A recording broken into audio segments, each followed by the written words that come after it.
SmackDown is live tonight on Tuesday, which is going to change in a year and a half because if you haven't known, WWE made a deal with Fox, and Fox has gotten the rights to SmackDown, and they will air SmackDown every Friday starting in October of 2019. So another year and a half we have of Tuesday's SmackDown, which I enjoy. I'm going to hate having to stay home on Friday night. I think every wrestling fan is going to be pissed off if to stay home every Friday night to watch SmackDown, and it's going to be on Big Fox, so that's huge for WWE. And it's unfortunate for the fans because the product has absolutely sucked, and they're just making more and more money than they've ever had before. Ratings are not good. Last night's Raw ratings sucked. But, it's just like, I don't know. It's like it's just a different time, and they're able to make more money they've ever had, even though they have less viewers than they had, say, 20 years ago. Far less viewers, not even half the viewers, maybe close to half. But the thing that they've succeeded in is, it's just like television is a business. And USA Network, that like all their other shows are dead, so if like they lose Raw, it's gonna kill the network. It's gonna crush NBC Universal, so they had to pay them for Raw. And Fox, UFC's gone, and they think SmackDown would be very valuable. And 3 million viewers, you might say, well, I mean, that's not as much as WWE used to have, but to those networks, like none of their shows usually get that. So, they're extremely successful, and it sucks because their product has been horrible.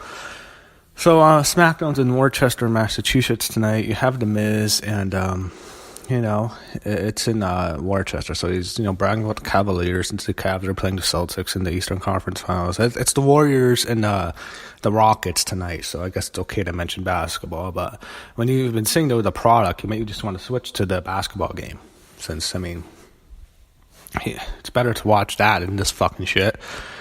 He's taking credit for, WWE stock, and he mentions that USA Network on July 24th, his show debuts.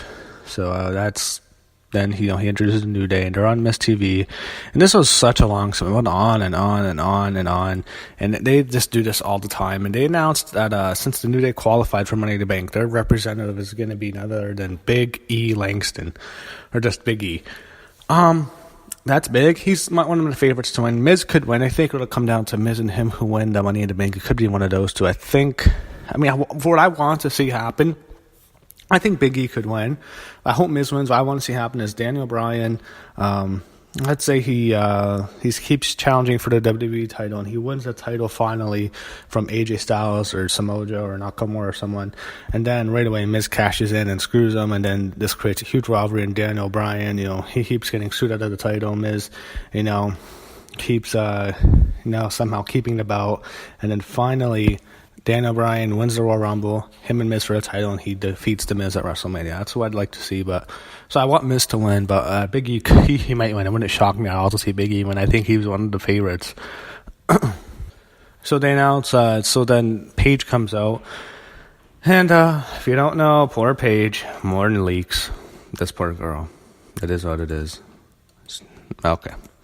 She comes out and she announces Miz and Big E, and they're having a match. So they had a match, and Miz won. That surprised me. So I thought that was such a long segment, though, they did with this. It's like that opening Raw segment went on forever. Lazy writing. They have no pay-per-views. When WWE has no pay-per-views coming up, that's when the product sucks, because then it's just filler, right? Filler. It's like watching a TV show and the whole season's filler on Netflix or on Hulu or whatever you're watching it on. Like everything, like filler. Okay, we're going to get to this big event. So I want more pay-per-views, because when they do less pay-per-views, that means we have more filler shows, and the shows fucking suck. We're showing when Daniel Bryan beat up Cass, and Cass is on crutches. That whole thing was an injury. There was a story that he hurt his knee at a house show on the weekend. I guess it was all just a storyline. I thought it was real. I mean, people are saying, oh, he hurt his knee and he tore his ACL again. I guess. Daniel Bryan, he's being interviewed. He talks about the second chance at Jeff Hardy. He says, it's the biggest match, and he cut a good promo, and I think he's going to make him tap out. That's a cool main event, Daniel Bryan and Jeff Hardy. I just wish they'd save it for a bigger show. So Aiden English is there, and they're doing next Lana and Billie Kay. My God, that match is going to be fucking horrible. He had Aiden English, and he introduces Lana. It's Lana Day. Then Billie and Payne come out, and they they sing Lana as a loser. It's just horrible. Billy and Peyton, I mean, the Iconics are such flops. It's unfortunate. I liked them so much in NXT, but man, it's a complete flop on the main roster. It's horrible. So you have Lana and Billie Kay, and they're making fun of her.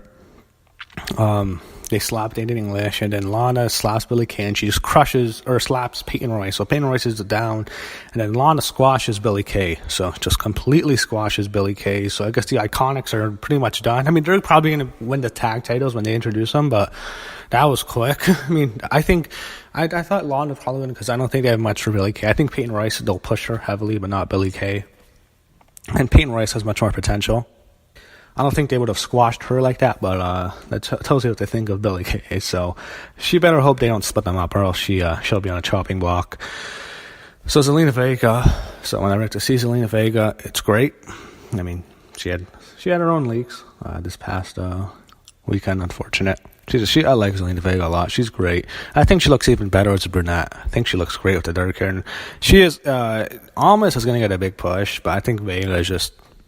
She's the star of the group. I don't care. I mean, Almas, he's a great worker. They're having squash matches with him right now, but I think Vega is definitely going to be the star of the group. This time squash somebody, I'm jobber. Up next. Whenever I see Carmella, it's like, I don't want to see her. It's go away. I think she's fucking horrible. I think she's just terrible at her job. She's not a good heel. She is horrible. She's out on the show. She has her Asuka mask on, making fun of Asuka. It's like, Carmella's going to beat Asuka. The internet's going to lose its shit. I don't care. I mean, I'm not going to lose my shit. I don't really care about the match. I don't even really want to watch it. I'm not looking forward to the show at all. So she's going to beat Asuka. I think that's an obvious in my opinion. So I think people should just calm the fuck down when it happens. So AJ Styles is out. He's out with Renee Young, and Nakamura comes out. And Renee, they're going to introduce the stipulation. Him and Nakamura going back and forth is going over and over, and it's going to be long. And Nakamura teases they're going to have a pillow fight. And eventually they brawl. They have a big fight. And Nakamura starts counting to the ground when AJ's down, so that kind of gave it away quickly. So that's where they're going. He beats down AJ. He hits the Kinshasa, and then he gets on the table, and he announces pretty obviously it's a last man standing match, which I thought that what they would do, because they kept doing the double count out to that one at the greatest Royal Rumble, and they did it again at Backlash. So it's kind of obvious that we're going to last man standing. You have an interview with the Good Brothers, and they're talking about the match with the Usos. It's number one contenders match. I think Anderson and Gallows are gonna win. I mean, remember a couple years ago these two had a major rivalry. Like, they're having some really good matches a couple years ago when the Gallows and Anderson debuted. Good Brothers win. Not surprising. I mean, I think the Usos, they had a good reign as champs. They had the WrestleMania match finally, but I think they're kind of going to be pushed down the card for a bit. The tag division is like the women's division. It's like a cycle. It's like, they push you, then they don't push you. That's what then everyone means nothing. That's what they do. That's what the tag division is. So if I'm an Usos fan, I wouldn't go crazy. So then they have Sonya Deville with Mandy Rose, and she's facing Naomi in a Money in the Bank qualifier. This is the last SmackDown spot. So we have Charlotte, Becky, Lana, all on SmackDown. So the winner of this gets the last spot, and then 3 of the spots are on Raw, and then they'll have the gauntlet match to give out the final spot. So we're going to know our woman Money in the Bank soon. Naomi beats Sonya Deville, so I think they're teasing the tension with Sonya and Mandy. I mean, all the women are all tag teams, and they're all fighting, so whatever. And I guess there's another team to split up, but Naomi gets in. She's not winning, so I thought Mandy Rose was going to win that Money in the Bank. She's not even in the match. I was wrong there. Renee was interviewing Jeff Hardy. Renee's on a lot of duty tonight, doing a lot of interviews. And fine interview by Hardy. It's like he's never been that good on the mic. Joe's out to watch the main event. And they announced it's the New Day is in a 6-man tag next week against The Miz and The Bar next week. And one thing I've been noticing, SmackDown, like, there's only 2 hours, so like they don't have enough to get everyone on the show. So there's a lot of stars not on the show. Main event. So you have Jeff Hardy and Daniel Bryan in a Money in the Bank qualifying match. This is pretty damn cool. It's non-title, so it's these two. It's a pretty awesome main event, to be honest. Jeff Hardy and Daniel Bryan. That's pretty damn cool for a TV main event. So Daniel Bryan, he used the heel hook to win. It was a really good match. So he uses the heel hook. So Daniel Bryan's a big MMA guy, MMA fan, so he wants to add that into his offense more. It was a cool tap. It looked really legit, like a leg lock or a knee bar. Is that what you call it? Sorry. It looked really deep. Like he was taking that knee in deep, that like rip Hardy's knee apart. So Hardy taps. And then what happens is Samoa Joe comes in the ring and he says it's actually Samoa Joe and Daniel Bryan in the qualifying match next week. So I guess Daniel Bryan's not going to get in the ladder match. I don't think people want to see him in the ladder match anyways. And he doesn't need the briefcase or anything, but it's Daniel Bryan and Samoa Joe on SmackDown next week. That's pretty damn cool. So, no, SmackDown was what it was. It was okay. It was a fine show. I don't know. I mean, I'm really down on the product right now. Just nothing's really happening. Hopefully, by the time we get closer to Money in the Bank, hopefully, the writers get busy and they actually start making the show better.